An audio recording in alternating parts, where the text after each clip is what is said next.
Bien, entonces el tema de hoy, como dijimos, es crecimiento económico y distribución del ingreso.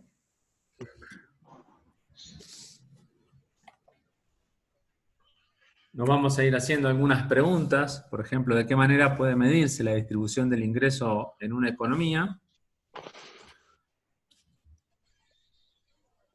¿Qué entienden por distribución del ingreso? A ver si podemos llegar a un acuerdo. A ver, Jorge, ¿a qué te No sé, suena? de una materia que ingresa, de un material que ingresa a la Argentina en el reparto, no sé, en diferentes lugares, no En sé, cada provincia, lo que se distribuye para cada provincia. de acuerdo al consumo. La economía interna, ¿no? El consumo de cada producto. Consumo, demanda. ¿No lo escucharon nunca esto? ¿Nunca escucharon hablar de la distribución del ingreso en la Argentina?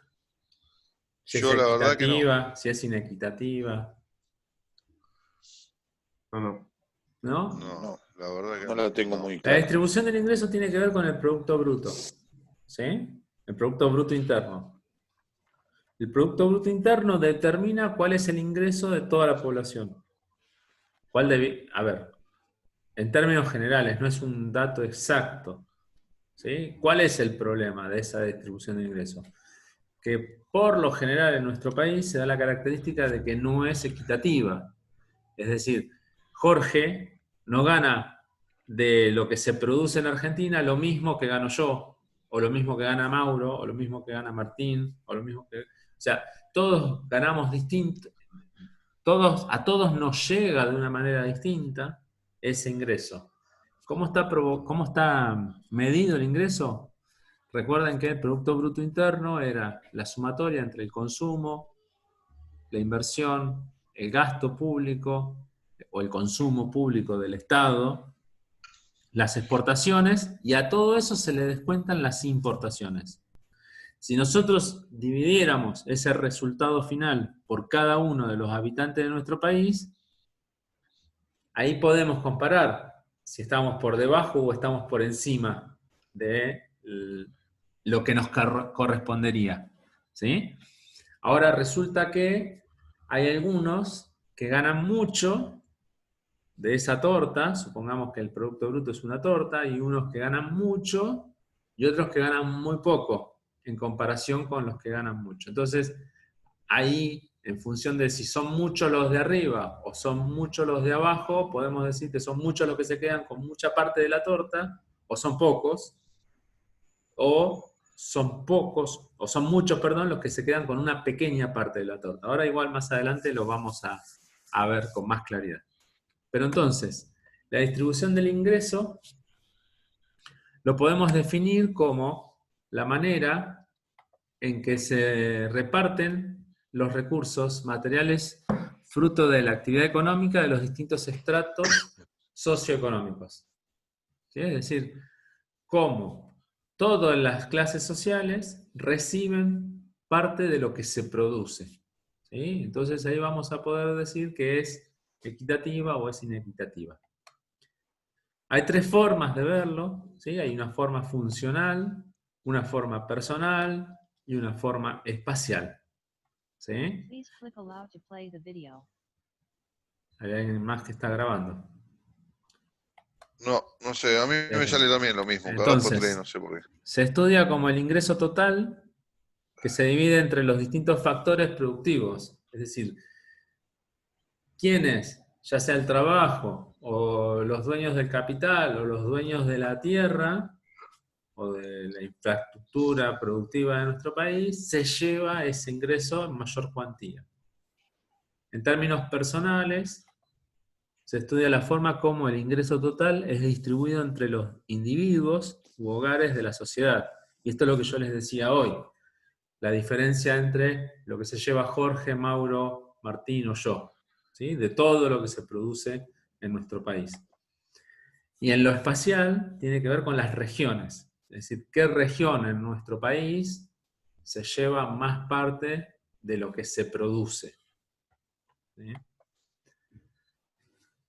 Podemos decir que la relación entre distribución funcional y la personal se ha vuelto difusa, es decir, debido a que muchos individuos en la cima de la distribución, los gerentes de las empresas, también son empleados de las empresas. Mucho antes, en el siglo XIX, por ejemplo, había una unificación y no eran empleados los dueños o los que comandaban una empresa. Ahora sí, son empleados. Entonces forman parte del factor capital, pero también forman parte de los trabajadores. Es importante diferenciar entre riqueza e ingreso. La riqueza de un país es el conjunto de activos físicos, propiedad de las economías domésticas. ¿Sí? Activos físicos, propiedad de las economías domésticas.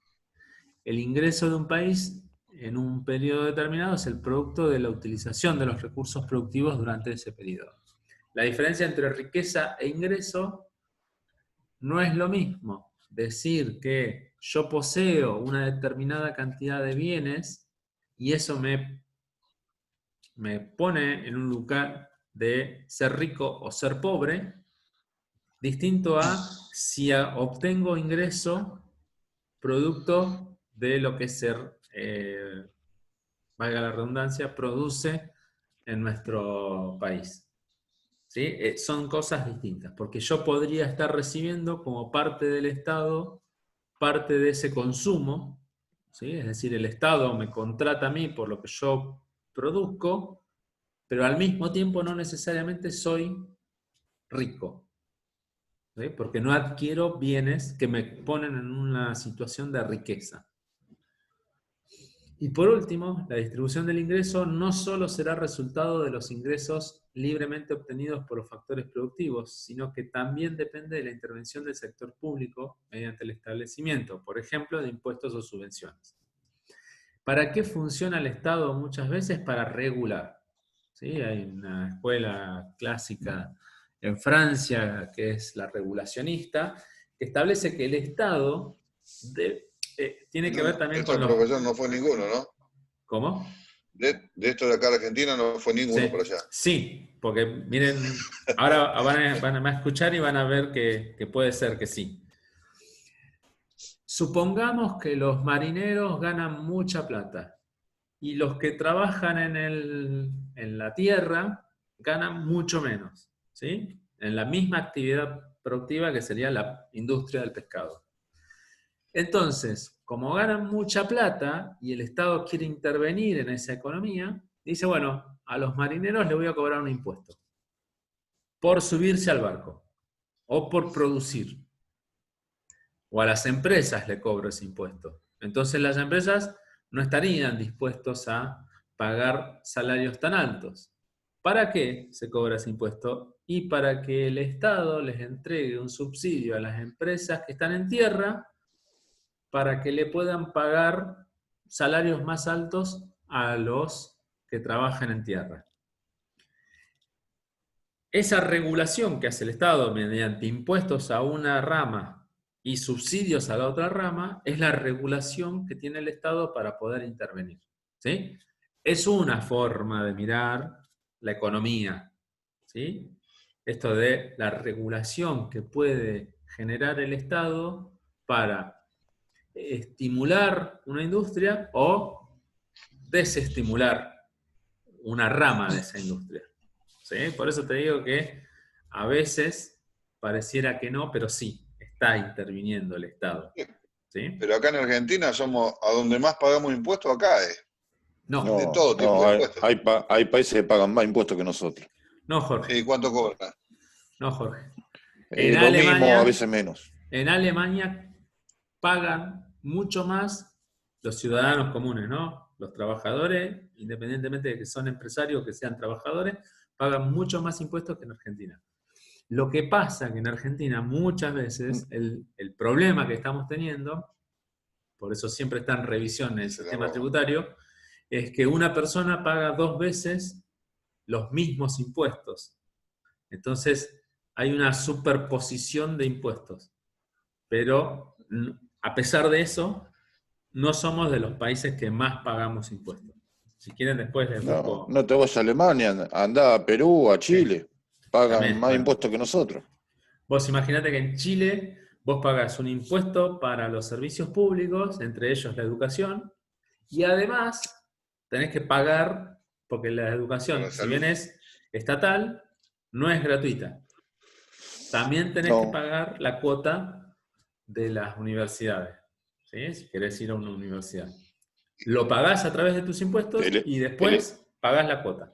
el Estado te da un préstamo para vos hacer la carrera y una vez que finalizás la carrera, tenés que ir al Estado para devolver el Ujú. préstamo. Lo mismo, vos recién decías, Mauro, el tema de la salud. En Estados Unidos, sin ir más lejos, vos pagás tus impuestos anualmente, pero para hacerte cualquier tratamiento o para Tenés llegar que pagar. a la guardia de cualquier hospital, ya sea público o privado, tenés que pagar. ¿Sí? Claro. Pero Bien. y acá, bueno, en algunos lugares no pagamos también, pero casi en la mayoría está bien, capaz que más o menos, pero en la mayoría de los impuestos pagamos, se paga fortuna en algunos casos. No sé cuánto pagarán, no tengo ni idea, ¿viste? Pero en algunos lugares es infernal lo que se paga de impuestos. El impuesto a la ganancia. Eso está en todo el mundo. De eso se nutre el Estado. ¿Por qué no le cobran a los bancos todo eso? Viene Bueno, cualquiera de otro lugar acá, se llena de plata y el argentino paga más impuestos que un extranjero que pone una empresa. mirá si ahora le pudieran cobrar el impuesto a las a las grandes fortunas, ¿no? Un tema que está actualmente en debate. Y Sí, eso, y eso hay muchos países que lo pagan. Sí, y hay muchos medios de comunicación que actualmente están operando para que no se cobre en nuestro Para que país. no se cobre. Bueno, Claro, por eso una cosa es lo que te dice la televisión y otra cosa es lo que es de verdad. así Los que, subsidios a los servicios de gas y en todo el mundo está el subsidio. Sin embargo, acá durante 4 años TN te estuvo diciendo que el único lugar que los servicios están subsidiados es la Argentina. Y es y mentira. es bueno, mentira, lo que pasa es que En exactamente, todo el mundo pagamos están subsidiados fortuna. los impuestos, los servicios. los servicios. Pero bien, esta es una visión general, ¿sí? Vamos a seguir a qué se denomina desarrollo económico, ¿sí? ¿Por qué nuestro país debiera estar más desarrollado que lo que está actualmente? Yo ahí les consigné 3 definiciones, son todos pertenecientes a una escuela económica que se llama la CEPAL, que es el Centro de Estudios para América Latina, Centro de Estudios Económicos, perdón, para América Latina, y son 3 autores. El primero es Furtado, un brasilero que en la década de los 80 fue bastante importante. Furtado dice que se puede medir el desarrollo económico como un proceso de cambio social por el cual un número creciente de necesidades humanas preexistentes o creadas por el mismo cambio se satisfacen a través de una diferenciación en el sistema productivo generada por la introducción de innovaciones tecnológicas. Si ustedes recuerdan cuando vimos Frontera de Posibilidades de Producción, una de las posibilidades de hacer crecer la frontera de posibilidades de producción, es decir, cuánto puede producir un país, estaba dada por la generación de innovaciones tecnológicas, ¿sí? Que para ser eficientes, ¿sí? O mantener tu grado de eficiencia, vos pudieras hacerlo con más tecnología. En la medida que vos incorporás mayor tecnología a los procesos productivos, te permite que tu tarea sea más liviana, ¿no? Imaginémonos los barcos en la actualidad, con la tecnología que tienen, comparémoslos con los barcos en la década del 70, o en la década de los 80, o en la década de los 90, ¿sí? Pero vámonos 30 años atrás, década de los 80, y seguramente ustedes me podrán decir, para los que son más antiguos en la actividad o que los barcos en los cuales se iniciaron eran más antiguos, la tecnología varió, cambió. Y probablemente como se hacía la maniobra antes, en la actualidad, ahí encontramos quién era el que era Jorgito. en la actualidad se hace con menos esfuerzo. ¿Sí? Entonces, si se hace con menos esfuerzo, eso permite que más personas se sumen a la actividad pesquera. Recordemos, la cantidad, va a ser uno de los trabajos probablemente que desarrollemos. La cantidad de trabajadores que había en la década de los 80 seguramente es distinto a la a la cantidad de trabajadores que hay en la actualidad. En alguna medida eso está relacionado con las innovaciones tecnológicas. ¿Sí? No todos lo usan de la misma manera, estas innovaciones tecnológicas. Por eso todavía seguimos teniendo problemas en la actividad pesquera respecto de la tecnología utilizada. Otra definición relacionada con el desarrollo económico es de Zunkel y Paz. ¿Sí? Son dos autores que hablan sobre desarrollo económico. Dice, los problemas del desarrollo son concebidos como una sucesión de etapas que se recorren desde la más primitiva o tradicional a la más desarrollada o moderna, pasando por varios niveles o estadios intermedios. ¿Qué significa esto? Que para llegar de una economía tradicional o no desarrollada a una economía desarrollada, hay que ir pasando por distintas etapas. Por ejemplo, seguramente ustedes para incorporar nueva tecnología, tienen que hacer cursos de capacitación a esa tecnología. No le van a poner el nuevo instrumental, arréglense. Por varios motivos. Uno tiene que ver por la utilización, la buena utilización que se le tiene que dar a ese nuevo instrumental. Y por el otro lado es aprovechar todas las aplicaciones de ese nuevo instrumental. O sea, yo no podría darles un nuevo equipamiento de radiocomunicación para usar en el barco o de radares para usar en el barco si no los capacito previamente. Entonces, tienen que primero instalarse el equipo, luego capacitarse al personal que lo va a utilizar para luego mejorar la pesca o la actividad económica. Entonces, para pasar de un lugar al otro, pasé por dos etapas en este caso. ¿Sí? Para la economía sucede de la misma manera. Yo no puedo llegar a una economía desarrollada si primero no capacité, no lo utilicé previamente a la implementación final, para luego llegar a la implementación final de toda la tecnología nueva. Y por último, ¿sí? Son los mismos autores que plantean que el concepto de desarrollo concebido como un proceso de cambio social se refiere a un proceso deliberado que persigue como finalidad última la igualación de las oportunidades sociales, políticas y económicas, tanto en el plano nacional como en relación con sociedades que poseen patrones más elevados de bienestar material. ¿Qué significa esto? Que el Estado o los empresarios, ¿sí?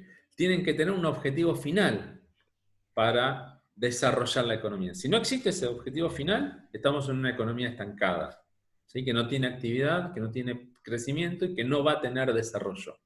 ¿Sí? Si nosotros no pensamos que nuestra economía tiene que mejorar sus estándares de desarrollo, no estaríamos invirtiendo en educación, por ejemplo. Si no estamos invirtiendo en educación, las carreras tecnológicas no van a generar tecnología de punta, de innovación. Y si no hay tecnología de innovación, no hay posibilidades de incrementar producción con menor esfuerzo, con menores costos. Entonces no vamos a llegar al desarrollo. ¿Sí? Estos tres autores, si bien dos, Zunkel y Paz, trabajan en dupla en estos artículos, plantean, en primer lugar, la necesidad de la incorporación de tecnología e innovaciones tecnológicas. En segundo lugar, que tiene que haber un proceso, ¿sí? Para llegar de una economía estancada o no desarrollada a una economía desarrollada. Y que ese proceso tiene que estar con un objetivo final, ¿sí? Que ese objetivo final lo establece tanto el Estado como las corporaciones industriales. ¿sí? Por eso, seguramente ustedes habrán escuchado de este acuerdo que se da en Brasil en la década de los 70, a fines de los 70, principios de los 80, entre un sector industrial brasilero muy fuerte, ¿sí?, con el Estado Nacional. Y que eso llevó a una economía en vías de desarrollo y ser la sexta potencia del mundo en la década del 2000. ¿Sí? Pero llevó un proceso de aproximadamente 25 años, 30 años. Y vino el actual presidente y la jugó a la ruleta. Bueno, el desarrollo se puede medir mediante un conjunto amplio de indicadores. ¿Eh? Por ejemplo, estos son algunos de los indicadores. El ingreso por habitante. La distribución del ingreso por habitante. Es decir, yo les decía hoy, si repartimos, dividimos el Producto Bruto Interno entre todos los habitantes de nuestro país, bueno, podríamos ver si estamos desarrollados o no. En la medida que ese producto crece y la población queda fija, tenemos crecimiento económico. Pero para el desarrollo tenemos que comparar si lo que dice cada uno de esos números se condice con lo que yo tengo al final del año, en mi bolsillo o en bienes y servicios. Los índices de analfabetismo. ¿Sí? Como yo les decía, que una de las cosas más importantes para poder eliminar el estancamiento o para poder mejorar los índices de desarrollo de un país tiene que ver con la inversión en educación para ir pasando por ese proceso. La estructura sanitaria, es decir, si yo tengo una cobertura muy chiquita de salud, y es muy probable que la población en general viva menos tiempo, ¿sí? Se mueran más jóvenes.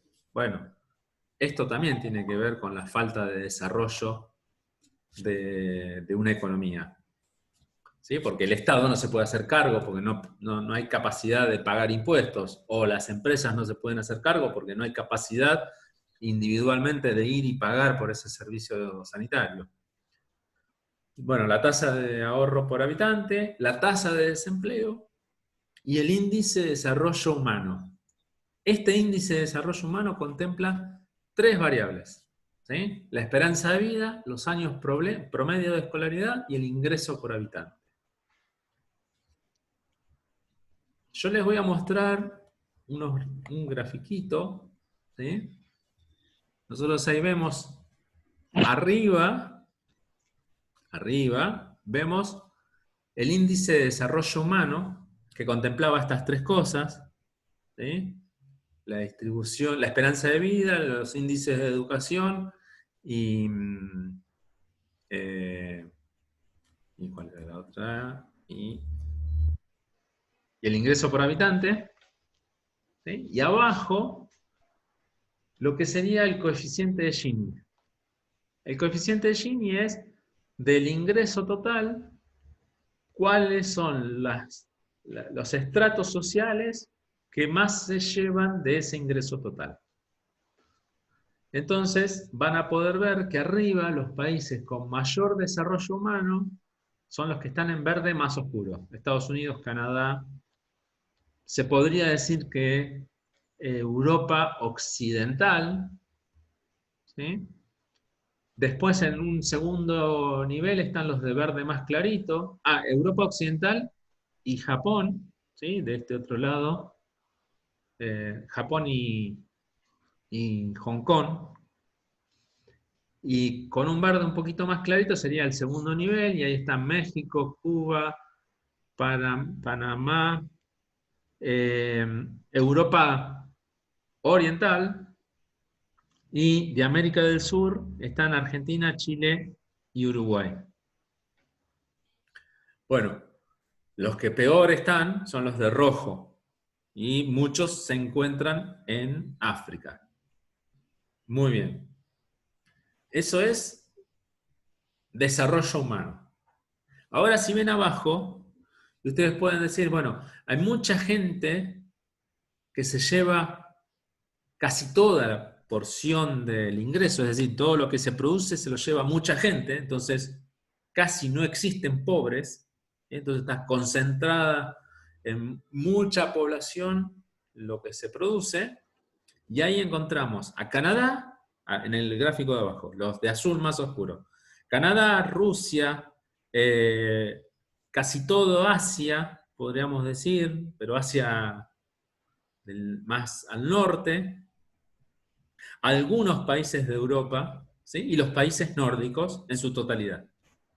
¿Sí? Entonces, ahí casi no hay pobres. ¿Por qué? Y porque si bien no hay una buena distribución del desarrollo humano, que probablemente en el gráfico de arriba están en amarillo, están en una zona central, en donde hay poca esperanza de vida, o hay bajos niveles de educación, eh, o no es por parte del ingreso, porque ahí lo que están viendo es, hay una buena distribución del ingreso, y a pesar de que no hay un buen nivel educativo, o no hay acceso a la salud, o a esperanza de vida, no hay pobreza, ¿sí? En el único caso, por lo que estoy viendo acá, o en alguno de los únicos casos, sería Europa Central y Canadá, en donde además tienen una buena distribución de ese ingreso, ¿sí? Y en el hemisferio sur, a la Argentina, no la encontramos entre los países que mejor distribuye su ingreso, ¿sí? Porque está en una zona en donde hay un alto nivel de pobreza, ¿sí? Muy bien. Yo, además de este video,